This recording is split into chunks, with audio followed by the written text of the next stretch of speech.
Congratulations, true crime addicts. We've survived another week. It is Friday, June 28th, 2024. This week, more trouble in Canton, Massachusetts, 4 kidnapped women rescued in Pennsylvania, and who's about to be arrested for giving Special K to Matthew Perry. All this and more. Stay tuned. Yes, super excited. We are all pumped to have James Renner. James Renner on. That James Renner has zeroed in on. James Renner once again drops a bombshell.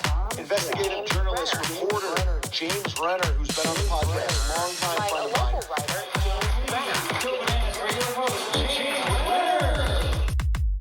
mine. And welcome back to True Crime This Week with me, your host, James Renner. There's the bell. Hey, I'm sorry I missed you last week. I was on vacation. I took the last Friday off. We went up to beautiful Lake Erie, Ohio, on the shores of Madison, which is near Geneva on the lake, for if you really want to know. But it was a nice, quiet respite, if you will. And yeah, we had a good time. So I'm back, and I want to mention that I was the featured guest on a couple podcasts this week. If you want to check out some other true crime podcasts, I was part of a Patreon episode for Crime Writers On, and I also appeared on True Crime Broads. It's True Crime Broads. Go check them out. They're really funny. But yes, thank you for having me on those podcasts. It was a good time, and we talk about the Karen Reed case on Crime Writers On. It's a good discussion. True Crime Broads is generally true crime in general. So, yeah, go check it out. And as always, I want to thank Walter for manning the camera.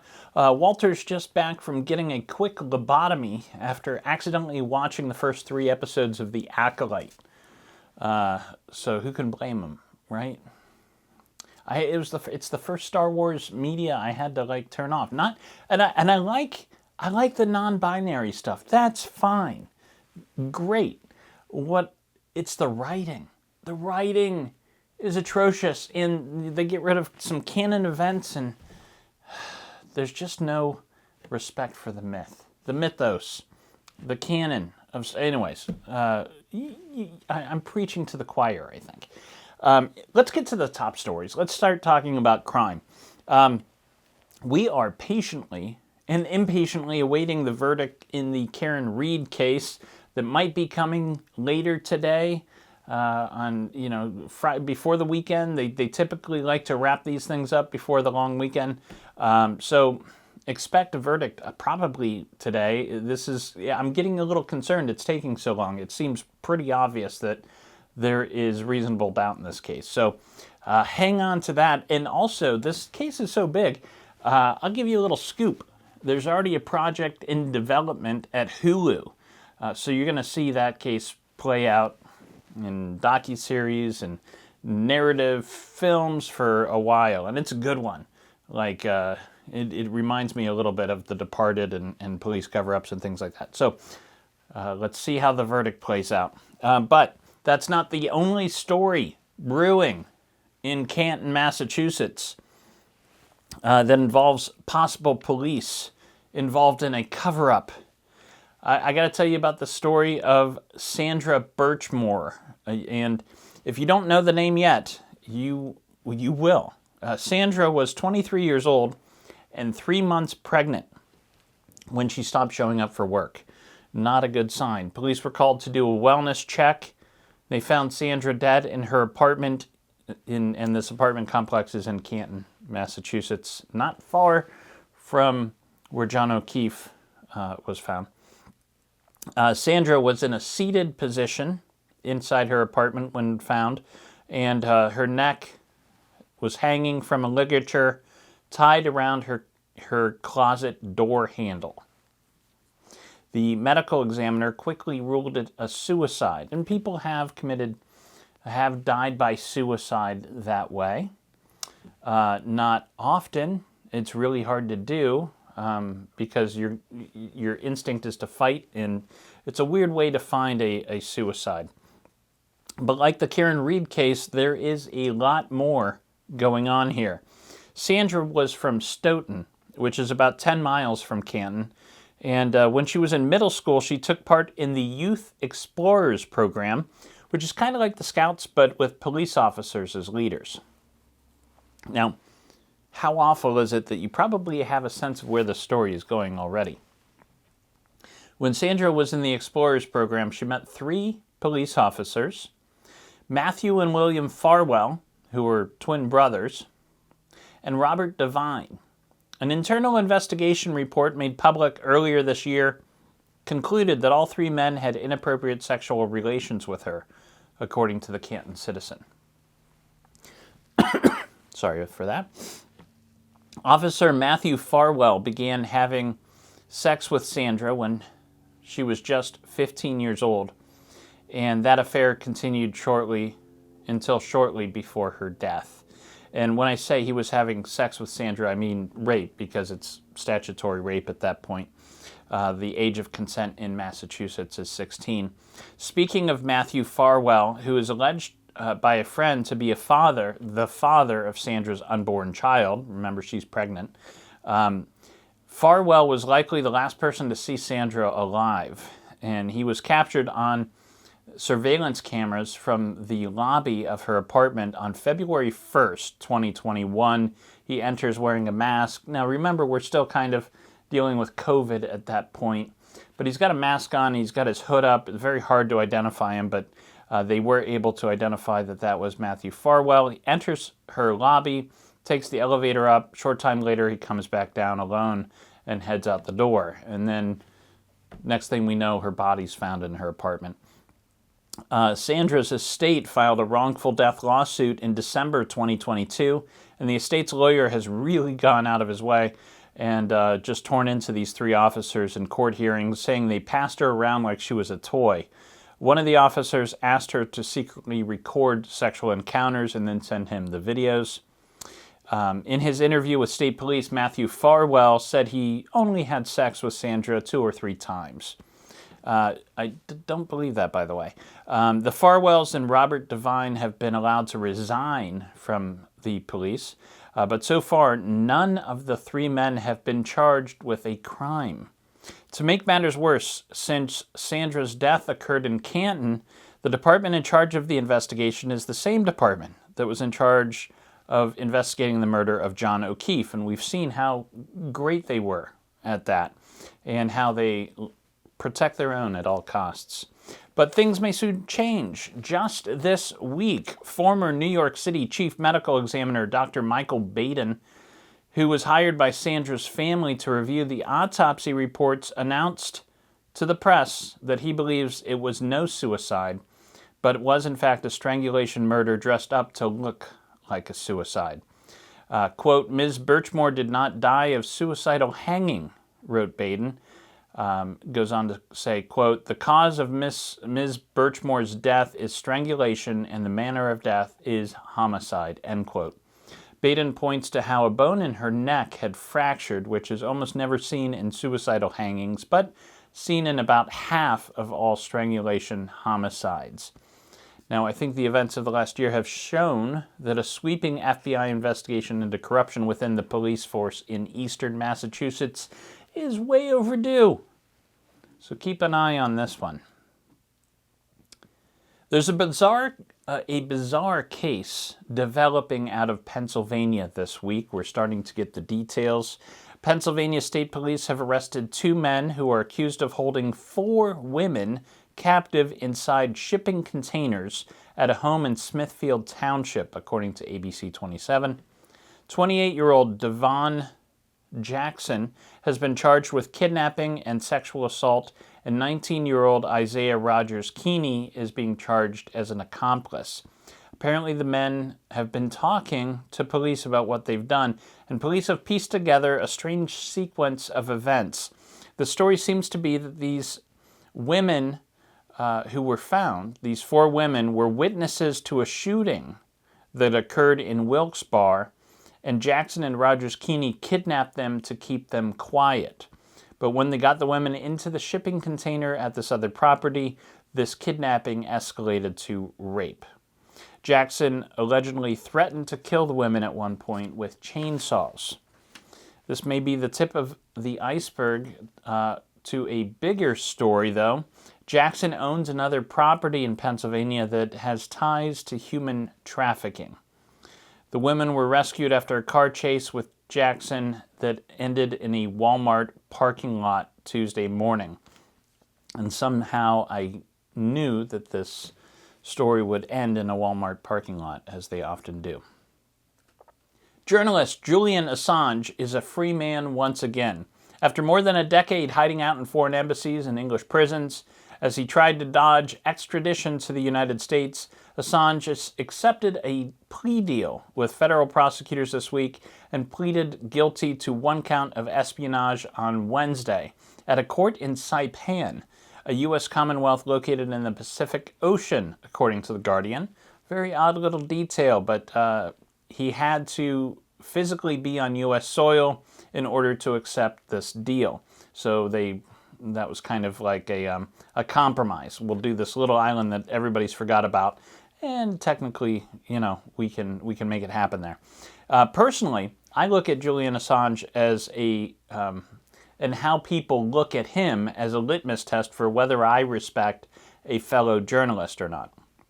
Usually, we really like standing up for these journalists who have been persecuted for publishing embarrassing information, but Assange really bothered the liberals when he released a bunch of Hillary Clinton's emails shortly before the Democratic convention leading up to Trump's victory in 2016. That's why you don't hear enough about journalists supporting him in the media, at least in the United States, because he embarrassed the liberals' the person they wanted, and some blame him for Trump getting in, but because of that, he didn't get that overwhelming support. But back to those emails that he released, it showed that Clinton and this Democratic chair, Debbie Wasserman Schultz, screwed over Bernie Sanders in that nomination process. We've got two candidates. We had Bernie and we had Hillary. We're supposed to be getting along. May the best candidate win. That is not how it happened. They played dirty. These emails proved it. And if we should be mad at anybody for the dystopia that we got after Trump won, it's probably Wasserman, Schultz, and Clinton that we should be angry with, not Assange. But anyways, Assange and his WikiLeaks website published video footage as well. This is another reason why the United States government doesn't like him, because he published video footage of a 2007 U.S. airstrike in Baghdad that certainly seemed like a war crime. This video showed U.S. soldiers fatally shooting 18 civilians from a helicopter. Assange also released 250,000 U.S. diplomatic cables, communications that showed and revealed how the U.S. spies against the United Nations and other world leaders. Now, the spin we got after that release was that Assange had put American lives at risk, and by publishing the documents, some of our spies might be hunted down and killed. Now, in fact, the U.S. conceded at court this week that there was no evidence at all that this release of those cables had harmed anyone. It was all bullshit in order to rally public support to bring him in. So, anyways, he's a free man, and we should have all been supporting him all along, in my opinion. Julian's wife, Stella Assange, addressed reporters in Australia after he returned home, saying, if Julian pleaded guilty in federal court in Saipan, it's because he was pleading guilty to committing journalism, end quote. As part of the deal with prosecutors, Assange cannot send FOIA requests to the U.S. government anymore, so Stella has suggested we do it ourselves until the full story about the targeting of her husband is finally released. So go make some FOIA requests. Have fun with it. Lots more to come. We got to talk about Matthew Perry and possible indictments coming along. All this and more. I'll be back in 2 and 2. Please hang up and try again. And we're back with more Designing Women, starring Delta Burke. On Wednesday, the LA Times claimed in an article that the investigation into the death of Friends actor Matthew Perry is coming to a close, and prosecutors may be charging multiple suspects for providing the ketamine that Perry took before drowning in his pool. Perry died on October 28th last year, and the level of ketamine found in his blood was about the same a person would receive under general anesthesia. Investigators with the LAPD, the DEA, and the U.S. Postal Service have linked several people to the procurement of this Special K.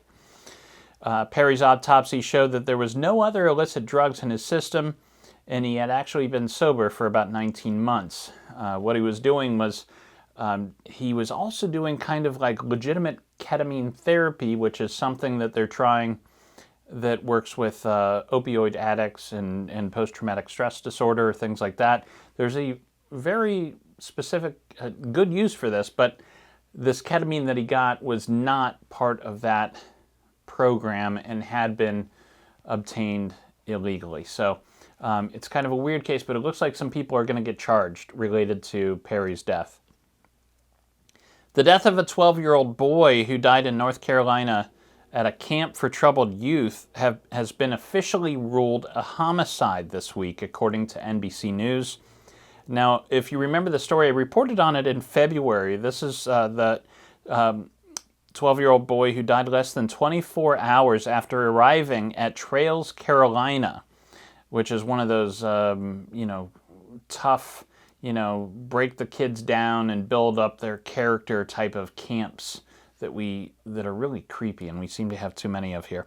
The medical examiner listed the boy's death as asphyxia due to smothering, due to something covering his nose and mouth. Apparently, the boy was sleeping inside a single-person tent that was sealed tight by staff against protocol. The sheriff's office and the district attorney are reviewing the medical examiner's findings, but so far, nobody's been charged. The boy's parents, it seems, had paid for two strangers to escort the boy from his home in New York to the camp in the North Carolina wilderness. You've seen this on TV where these like rough guys, bust in and, take these unsuspecting teens from their bedroom in the middle of the night and rush them to camp. That's kind of a similar situation. This camp, by the way, has since lost its license, which is good, but there are many more like it still in the United States. So maybe it's time we put an end to those. The cell phone of a Chicago woman who went missing in the Bahamas was found in the ocean this week, according to CNN. 41-year-old Taylor Casey was last seen on June 19th near the yoga retreat she was attending on Paradise Island. She failed to show up for morning classes, and police were called to search for her. Authorities announced on Wednesday that they had found her cell phone in the water, but did not elaborate as to how far away it was from the shore or where she was last seen. A massive search is currently underway using drones, search and rescue dogs, and divers. Now, in January, the U.S. State Department issued a Level 2 travel advisory for Americans traveling to the Bahamas, warning them to exercise increased caution due to crime there. There have been increasing number of robberies and sexual assaults. So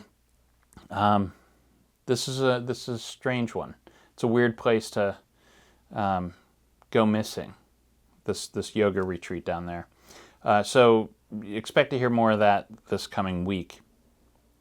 Police in California arrested an entire chapter of the Hells Angels this week, according to NBC News. Every Hells Angel in Bakersfield, California, was arrested as part of a kidnapping, robbery, and assault probe. Officers seized 25 firearms and gang regalia. I bet that regalia is pretty sweet. Wouldn't mind having one of those jackets. I have no intention of riding a motorcycle ever. But anyways, I hope it goes up for auction. I didn't know this, but apparently the U.S. Justice Department still designates the Hells Angels as an outlaw motorcycle gang and criminal enterprise, which is weird because here in Akron, their club is pretty out in the open. They've got it says Hells Angels on the side of the building, and it's right next to a Popeyes, so it's not like they're hiding. Hey, let's jump over to weird news, shall we? 20-year-old online gamer Edward Kang, arguably the least intimidating Kang variant, was charged with attempted second-degree murder this week after authorities say he got angry with an online opponent and flew from New Jersey to Florida so he could assault his rival with a hammer.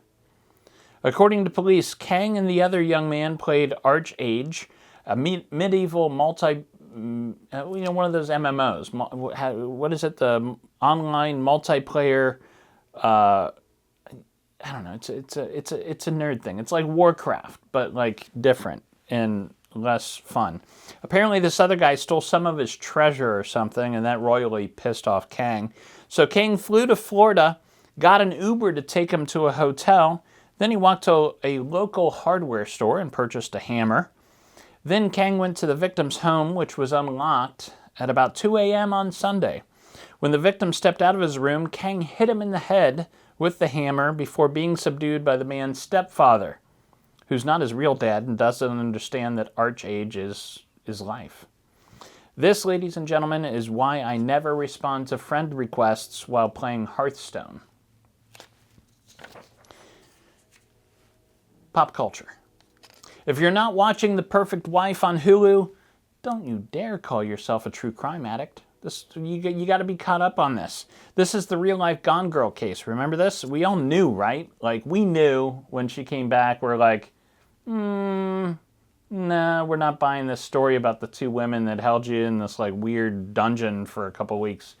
That doesn't happen. Like, we knew. But it took a while to come out. Here's the write-up. Keith and Cherry Papini's seemingly idyllic family life is shattered when Cherry vanishes from their Northern California neighborhood, triggering a frenzied search that becomes news around the world. And boy, did it. You know, was it F. Scott Fitzgerald or was it Dick Van Patten who once said there are no second acts in American lives? Yeah, maybe that's true, but I'm rooting for Cherry here. I want to see a good second act from her.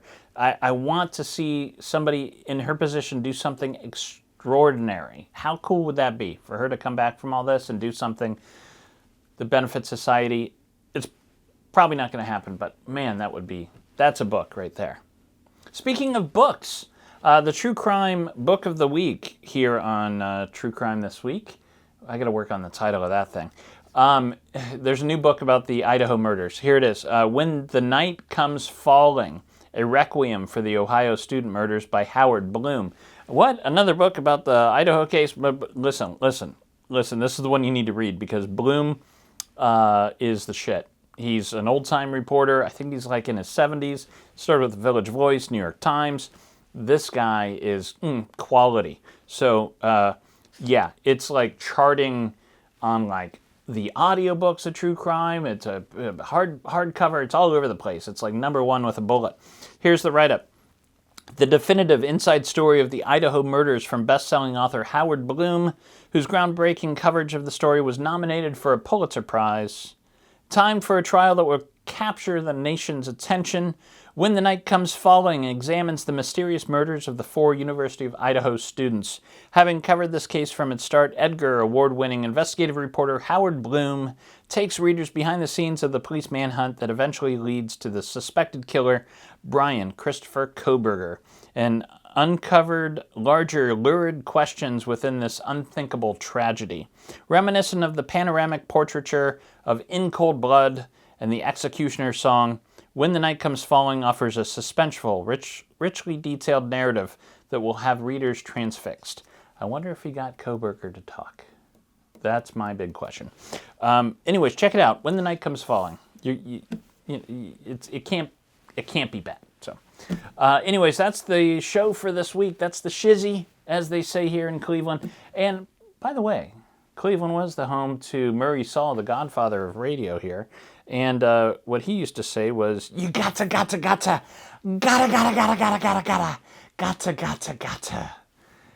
down, damn it. True Crime This Week is a Fearful Symmetry production. Photo and artwork are licensed through Shutterstock. If you like the cut of my jib, I have another podcast you might enjoy called The Philosophy of Crime, in which I attempt to solve the big questions behind our true crime obsession by looking to philosophy for answers. Thank you for listening. I'll see you next week. Sit, Brownie, sit. Good dog.